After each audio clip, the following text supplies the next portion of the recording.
Digestion system, जो थोड़ा सा हम लोग चर्चा कर दिए थे, इसी टॉपिक को थोड़ा सा आपके बीच और आगे बढ़ाएंगे। डाइजेशन सिस्टम क्या है?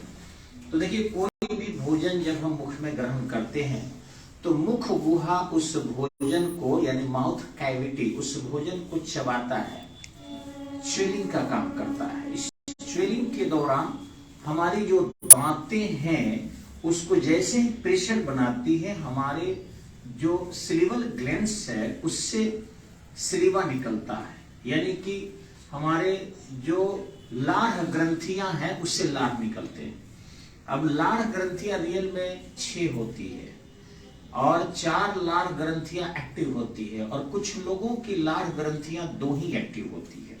और जिनका देखेंगे इधर थोड़ा सा मोटा है, इधर थोड़ा सा मोटा है, तो आप देख कर भी गेस कर सकते हैं बागेश्वर बाबा की तरह कि तुम तीखा नहीं पसंद करते हो।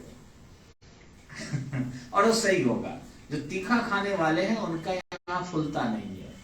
तो इस तरीके से, क्योंकि वो थोड़ा सा भी तीखा खाएंगे तो उनको बेचैनी हो जाएगा। लेकिन जो तीखा भी खूब खाता है, मीठा भी खूब खाता है, नमकीन भी खूब खाता है, भले डाइजेशन में उसको हार्म करता है, लेकिन उनके टोटल सलीवल ग्लैंड्स एक्टिव होते हैं। यानी 6 के 6, 3 इधर होता है, 3 इधर होते हैं। हम लोग जो सलीवल ग्लैंड्स यानी लार स्रावित करने वाली ग्रंथियां हैं उसमें सबको एक्टिव नहीं कर पाते। और जिनका भी माइंड बहुत शार्प होता है उनका सलीवल ग्लैंड्स बहुत ही एक्टिव होते हैं। ध्यान रखेंगे, इसकी एक और पहचान है कि जिनकी जिह्वा पतली होती है, अब मोटी जिह्वा वाले थोड़ा मंद बुद्धि के होते हैं, उनको सलीवल ग्लैंड्स जो है उतना एक्टिव नहीं होता है। अब ये तो गॉड गिफ्टेड है, बनाया गया है, लेकिन फिर भी आप अपनी जिह्वा साफ करके अपने माइंड को एक्टिव कर सकते हैं। अब देखेंगे बहुत लोग, ऋषि मुनि लोग 2 समय जिह्वा करता है, ताकि उनके जीभ पर जो मरी हुई स्वाद कलिकाएं हैं वो कट के अलग हो जाए। जब जिह्वा हम करते हैं तो हमारे जीभ पर गंदगी नहीं होता है, हमारा डेथ जो है टेस्टिस पार्ट होते हैं वो कट के अलग हो गया। वो अलग हो गया तो नया जीवित पार्ट जब आ गया, उस पर थोड़ा सा भी मिर्चा वगैरह पड़ेगा, टेस्टी लगेगा, नमकीन पड़ेगा, टेस्टी लगेगा, उससे हमारी लार ग्रंथि एक्टिव होगी और फिर भोजन को यहीं से पचाना च्युइंग के दौरान ही शुरू हो जाता है। और इस तरीके से भोजन घोटाता भी है। हम लोग बीमार क्यों पड़ रहे हैं आजकल? इसके पीछे एकमात्र कारण ये है, थोड़ा सा मैं घूमूंगा तो इधर उधर आ जाइएगा। तो हम जब बीमार पड़ते हैं और डाइजेशन सिस्टम, हजमा हमारा खराब होता है, तो इसके पीछे एकमात्र कारण है, और वह है हम लोगों का कि प्रॉपर हर अंग का अपना अपना फंक्शन में नहीं लाना। जनरली हम लोग करते क्या है कि मोबाइल लेकर बैठ गए और उस दौरान हम खाना खाते हैं, तो मोबाइल के फंक्शन के दौरान जब हम खाना खाते हैं तो प्रॉपर चबा नहीं पाते, लगता है कि हमारा हाथ गीला है या भीगा हुआ है, तो फिर मोबाइल कैसे चलेगा। इसलिए जितना जल्दी हो खाना खा ले ताकि मोबाइल को हम बढ़िया से चला सके। तो बिना चबाए ही उसे पेट में डाल लेते हैं, और जब बिना चबाए उसे पेट में डालेंगे तो समस्या तो उत्पन्न होगी ना जी। और वही चीजें अब पेट दांत का काम करने लगता है, और जब पेट दांत का काम करेगा तो समझ ही सकते हैं कि इसको 2 काम मिल गया, चबाने वाला काम, रोटी लेते हैं, तकारी लेंगे और सीधे गट से अंदर। तो यहीं पर चबाने वाला काम मुंह को करना चाहिए, जितना पचाना है। चूंकि जो मल्टोज बनता है वो हमारे ग्लूकोज को या प्रोटीन्स को मल्टास में बदल देता है, जो मीठा लगता है। अब देखिएगा, रोटी हम लोग सब्जी से खाते हैं तो रोटी का स्वाद नहीं बुझाता है, हम लोग केवल सब्जी के टेस्ट समझ जाते हैं, तीखा मीठा। आप प्रॉपर रोटी लेकर चबाना देखना, थोड़ी देर बाद मीठा हो जाता है, एकदम टेस्टी लगने लगता है। मल्टोज जो है मल्टास में बदल दिया, और टॉयलिन जो है वो भी ग्लूकोज में तोड़ता है। भोजन हम लोगों का काफी मीठा हो जाता है, काफी टेस्टी हो जाता है। अब ये जो आहार नाल है हम लोगों का, ये 12 इंच के आसपास होता है। यहाँ से भोजन जो है हम अंदर ले जाते हैं। अब भोजन जब जाता है तो ध्यान रखिएगा, यहाँ से मुख गुहा से एक ही नाल गया है, ऐसा नहीं। इसी से हम श्वास भी लेते हैं, इसी से पानी भी पीते हैं, इसी से खाना भी खाते हैं। लेकिन यहाँ आके 2 पार्ट हो गया है, एक लंग्स पार्ट हो गया है और एक स्टमक पार्ट हो गया है। तो लंग्स पार्ट जो है एनी टाइम खुला रहता है, जैसे मेरी सांस आ रही है जा रही है, कोई दिक्कत इसको नहीं है, थोड़ा भी इसको घोटने की जरूरत नहीं, एकदम डायरेक्ट लंग्स तक आना है और जाना है। लेकिन अमाशय में जाने के लिए हमें घोटना पड़ेगा। तो उस पर एग्लेप्टिस नामक एक पार्ट होता है जो उस दोनों नाल के ऊपर, ज्यादातर आहार नाल पर हमेशा रहता है। जैसे हम कहीं पानी भी लेते हैं, देखिए कुछ लोग पानी पीता है तो ये चलता है, गट गट गट गट करता है। गट किया यानी कि फेफड़े वाला पार्ट पर वो पार्ट जाके चढ़ जाता है कवर की, तुमको हम फेफड़े में नहीं जाने देंगे। तो जब फिर अमाशय के पार्ट से हटकर फेफड़े के पार्ट पर आ गया तो इधर समा गया। यानी ऊपर से एक ही दरवाजा है, ये मुंह भी जाके यहीं खुलता है, नाक भी जाके यहीं खुलता है। लेकिन ये दोनों जब यहाँ पहुंचा तो वैसी स्थिति में जो आहार नाल है उसका फाटक खसक के और श्वास नाल पर आ जाता है। तो श्वास नाल के अंदर अब कुछ नहीं जाएगा, सीधे सीधे आहार नाल में पानी भी चला जाता है, दूध भी चला जाता है, दारू तारी शराब भी चला जाता है, जो हम लोग गट गट पीते हैं या खाते हैं। लेकिन जैसे ही फिर वहां से खाना खत्म, फिर गटाक से आके बंद हो जाता है आपके अमाशय वाला पार्ट और फिर श्वासनाल खुल जाता है, जिससे सांस लेते रहते हैं। और यही कारण है कि हमारे ऋषि मुनि ये बार बार समझाए हैं कि खाना खाने के दौरान बात नहीं करना चाहिए, क्योंकि उस दौरान बात करेंगे तो हवा भी निकलेगा और फिर आपको वो बार बार इधर उधर उसको डैमेज होने में क्या हो जाता है, सांस आए जाए ठीक है, लेकिन हम बात करते हैं तो हम लोग यहाँ प्रेशर बनाते हैं ब्रोंकिया पर, और जब प्रेशर बनाते हैं तो उस दौरान खसकने में दिक्कत होती है और कई बार उसको फेफड़े में जाने की डर भी हो जाता है। देखे होंगे आप, हम ऐसे पानी कितना हो पीते हैं, मरते हैं नहीं, ज्यादा पी लेंगे तो उल्टी हो जाएगा, पिया नहीं जाएगा।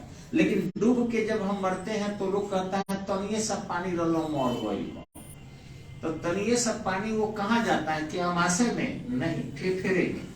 जब हम डूबते हैं तो हमारे बॉडी को जो है बहुत जल्दी ऑक्सीजन की आवश्यकता होती है, एक तो भय होता है, उस कारण भी हमारा ब्लड सर्कुलेशन बढ़ जाता है।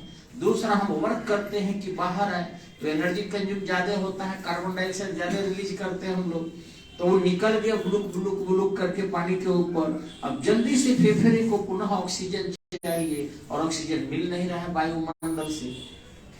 अब ऐसी स्थिति में हम लोग पानी को ही खींच लेते हैं, फेफड़ा तो एकाएक क्या हुआ है, सिकुड़ा है।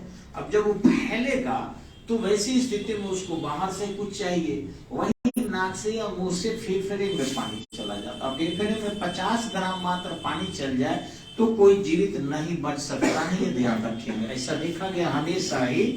इधर घूमिए ना, नहीं यार वीडियो सर पूरा ब्लैक हो जा रहा है आपका चेहरा, आने दीजिए, उससे क्या मतलब है। ठीक है सर। तो कहने का अर्थ है कि फेफड़ा जो है आपका, वो पानी थोड़ा भी चला जाए तो आदमी जीवित नहीं बचेगा, और पूरा का पूरा जो है आदमी अडेप्ट कर जाता है। आप 1 लीटर पानी पी लोगे नहीं मारोगे, वो अमाशय में जाता है। 2 लीटर पी लोगे बेसी होगा, बाहर आ जाएगा, लेकिन फेफड़े में 50 ग्राम आपका जान ले सकता है। तो यही है, डूबने के दौरान वो चला जाता है। तो हमें फेफड़े को बचाना होगा, यानी खाने के दौरान कोशिश करनी चाहिए कि हम बात कम से कम करें।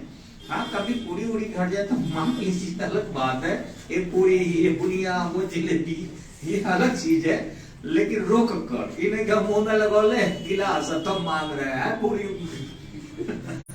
अब वो सरक सकता है, परेशानी आपको हो सकती है, और ऐसा अक्सर होता है, मेरे साथ तो हो जाता है। आगे आपको बता दें कि भोजन जब यहाँ से गया अमाशय में, तो अमाशय के 2 पार्ट होते हैं, अपर स्टोमक एंड लोअर स्टोमक। अपर में भोजन आधा घंटा रहता है, अगर लिक्विड नहीं गया तो लिक्विड जाएगा तो तुरंत, जैसे ग्लूकोज हम लेते हैं जिसको क्विक एनर्जी कहा जाता है। तो 3 types of carbohydrate, monosaccharide, disaccharide and polysaccharide.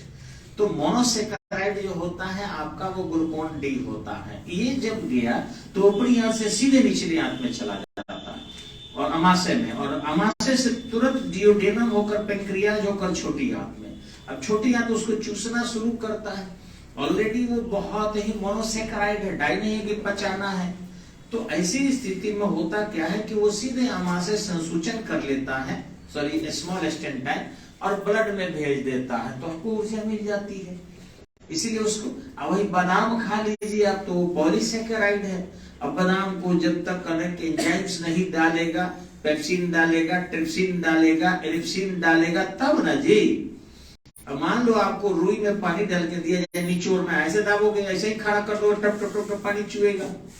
लेकिन अगर आपको कहा जाए कि आम में से निचोड़ना है तो कितना दिक्कत है, अब गन्ना में से निचोड़ना है तो कितना दिक्कत है। रसवा तो दोनों में है, रुई में भी पानी का रस है। तो वही है मोनोसेकेराइड, डाइसेकेराइड, पॉलीसेकेराइड। ये ड्राई फ्रूट्स जितने हैं ये पॉलीसेकेराइड है। इसको पचाने में ऊर्जा लगती है, लेकिन हाँ ये है कि ये ज्यादा ऊर्जा आपको देता है, लॉन्ग पीरियड देता है। तो ये अमाशय में किया। अब अमाशय में आधा घंटा भोजन ऊपर आता है, उसके बाद जाता है 3-3.5 घंटा निचली अमाशय के पार्ट में रहता है। ऊपरी पार्ट में जब भोजन रहता है तो कुछ लोग देखिएगा जो खूब खाने वाले लोग हैं वो आधा घंटा से ज्यादा खाता है, क्योंकि ऊपरा अमाशय भी भर जाए और निचला अमाशय भी भर जाए। हम लोग हाउ हाउ खाते हैं, तो वैसी स्थिति में जबरदस्ती ढकेली होता है। ऊपर वाला में जब जबरदस्ती, तो नीचे वाला में बिना पचे भी जाना शुरू हो जाता है। और इस तरीके से हम लोग भागम भाग में जिंदगी जीते हैं। बीमारी का मेन कारण यही है कि बड़े बड़े लोग भी जो अत्यधिक अपने स्वास्थ्य पर ध्यान नहीं देते हैं, वो देखिएगा कि हार्ड वर्किंग के कारण बहुत जल्दी खाते हैं। अब वही मजदूर क्यों नहीं बीमार पड़ता है, लोग कहता है, तो उसके पीछे कारण है। वो कहता है खाने के लिए ही ना काम करते हैं, आराम से खाएंगे। तो सतुआ भी बैठ के अगर खाया जाता आराम से खाएगा, उतना मुलायम चीज भी चबा चबा के खाता है। तनी सा मरीचा लेगा, तनी सा प्याज लेगी। सतुआ जैसा पाउडर चीज भी जो पानी से ठोस बनाया गया है, चबा के खाता है। और इस तरीके से ऑलरेडी वो फ्राई सतुआ है, तो वो बचा हुआ आधा है ही, आधा उसको बस उससे विटामिन, प्रोटीन, मिनरल्स वगैरह निकाल लेना है, बस खत्म शरीर को। हम लोग जो खाते हैं वो चीजें जो है वो सत्तू नहीं खाते हैं, पक्का खाते हैं, हाफ बॉयल हो, सेमी बॉयल हो, वगैरह वगैरह। अब उसको पचाने में टाइम लगता है। अब वहां भोजन जो है आपका वो इरिप्सिन होता है। एक छोटे बच्चों में बनता है रेनिन, 5 साल के बच्चों में। रेनिन क्या करता है कि दूध को फाड़ता है। बच्चा जब जन्म लेता है देखिएगा उस समय से दूध पीता है, तो रेनिन दूध को फाड़ देता है, केसिन में बदल देता है। केसिन काफी फायदा वाला प्रोटीन होता है, ध्यान रखिएगा। वो हड्डियों में ग्रोथ करता है, इस ढंग से मांसपेशियों को बढ़ाता है। दूध में विटामिन सी के अलावा सारे विटामिन होते हैं। कुछ लोग कहता है कि आयरन नहीं होते हैं, कैसे नहीं होता है? दूध में बी कॉम्प्लेक्स हुआ, और बी कॉम्प्लेक्स बोन मैरो में जाकर साइनोकोबाल्मिन होता है, कोबाल्मिन में कोबाल्ट होता है, तो रेड बोन मैरो में जाकर ब्लड का फॉर्मेशन करता है, इसलिए आरबीसी बनता है। बी कॉम्प्लेक्स तो वर्षा के जल में भी होता है, वर्षा के जल को भी पिएंगे तो होगा। और रहा विटामिन सी नहीं होता है, तो छोटे बच्चे विटामिन सी के कमी से कमजोर हो जाएंगे, उनकी दांत और हड्डियां मजबूत नहीं होगी, क्योंकि हड्डियां बनेगी जरूर, कैल्शियम चाहिए, कैल्शियम चाहिए, ठीक है, मजबूती के लिए विटामिन सी की आवश्यकता होती है। अब लीवर क्या करता है कि विपरीत परिस्थिति में विटामिन सी का लीवर निर्माण करता है। ये विज्ञान सब लोग नहीं जानता, आपको बता रहे हैं। एक दाल में अरहर का दाल है, अरहर का दाल दिल्ली में अरहर बोलते हैं, उसमें भी थोड़ी मात्रा में विटामिन सी होती है। मटर अगर सूखा भी है और ग्रीन मटर है तो उसमें भी थोड़ा छुपा हुआ विटामिन सी होता है। लीवर उस चीज को समझ जाता है और इस तरीके से उसको संसूचित कर लेता है, खींच लेता है और बॉडी को दे देता है।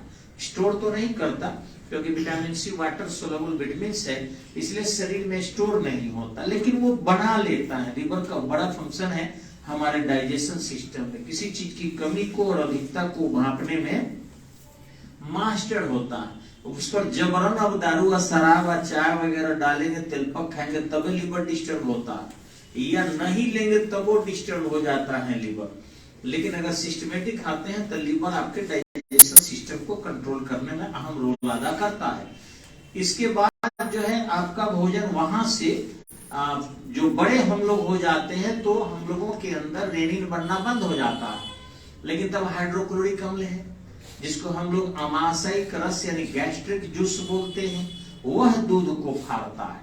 ध्यान रखिएगा, छोटा बच्चा भी देखिएगा जब उल्टी करता है तो फटा हुआ दूध आता है, क्योंकि दूध फट जाता है, रेनिन फाड़ता है उसको।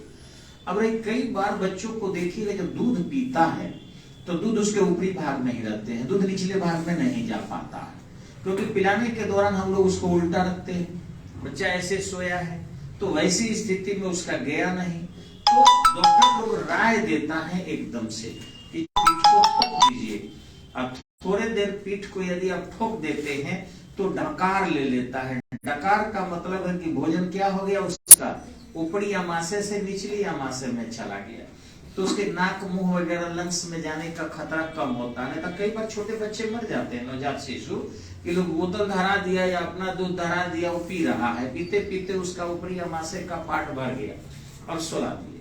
बच्चे को एक छींक आया, क्या है वो तो बताएगा नहीं, और वैसी स्थिति में दूध उसके लंग्स में चले जाते हैं और बच्चा डेथ कर जाता है। तो कभी भी बच्चे को दूध अगर या उल्टी कर देता है तो दूध जब भी छोटे बच्चे को पिलाइए 6 महीना तक, कम से कम एक पहला दिन से लेकर 6 महीने तक उसको कंधे पर बच्चे को डाल लीजिए, जिससे सिर ऊपर हो जाए और उसका निचला पार्ट नीचे हो जाए, और थोड़ा सा दो, जैसे बच्चा है डकार, निश्चित डकार ले लेता है, या 2-4-5 मिनट रखिए अपने कंधे पर, उसके बाद उसको सुला दीजिए, बच्चा एकदम स्वस्थ रहेगा। तो बताएगा नहीं कि मेरे साथ क्या हो रहा है। अब आपका है कि उसको किस तरीके से आप पाल रहे हैं, पोस रहे हैं। देखिए कंगारू का जो आगे की धौकनी होता है, कंगारू जब दूध पिलाती है तो 2 पैर पर खड़े हो जाती है, और इस तरीके से बच्चा उसका दूध पीता है तो उसका सिर बाहर रहता है, दूध पिएगा, अंदर उसके स्तन होते हैं और फिर देखते रहेगा। तो उस भी जीव जंतुओं का भी सही बनाया गया। हम लोग भी अगर ऐसे दूध पिलाकर कंधे पर रख ले तो ठीक है, लेकिन हम लोग काम में व्यस्त हो जाते हैं, उसको तकिया भी नहीं लगाते हैं। छोटे बच्चे को हल्का सा तकिया जरूर देना चाहिए जब दूध पी ले तो, तो कंधे पर डाल लीजिए। अब आगे हम लोगों में दूध जो है HCl से पचता है, लेकिन अगर दूध और दही का देखा जाए तो दही जो है हम लोगों के लिए ज्यादा फ्रूटफुल है, for your liver, for your digestion system and proteins and vitamin, सबके लिए। क्यों? क्योंकि दही में जो होता है कैल्शियम पैराकैल्शिनेट होता है। दही में क्या होता है? पैराकैल्शिनेट होता है। तो नमस्कार, काट दीजिए।